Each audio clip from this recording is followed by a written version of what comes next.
In this mini tutorial, we're going to very briefly look at extradural hemorrhage, how it appears on brain scans, and the basic theory behind it, which you should be well familiar with by this stage. So let's just remind ourselves of the plane in which an extradural hemorrhage forms in. So here is the skull, okay, and as you know, adhered to the skull, which we're going to draw in blue, is the periosteal dura, and sitting just deep to the periosteal dura is the meningeal dura, and of course the arachnoid pier and then brain, but we're not going to draw those on for clarification. And in between the periosteal dura and the bone we find a vessel, and that vessel is the middle meningeal artery, and it is this middle meningeal artery which can rupture, leading to an extradural hemorrhage.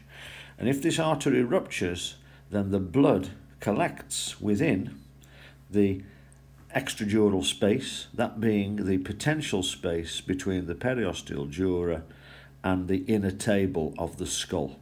So what happens as the hematoma grows, the periosteal dura is stripped away from the overlying inner table of the skull, and so the hematoma is enclosed between periosteal dura and bone itself. So that's the basic theory behind it. And it's due to the fact that the periosteal dura is stripped away from the overlying bone that the hematoma takes on this very classic lens shape, this lentiform shape, because what's happening is this hematoma is expanding, it's peeling away the periosteal dura at this point and at this point. And in fact, these hematomas are limited in the size that they can grow to by the fact that the periosteal dura at some points, i.e. the suture lines, is strongly adhered to the skull.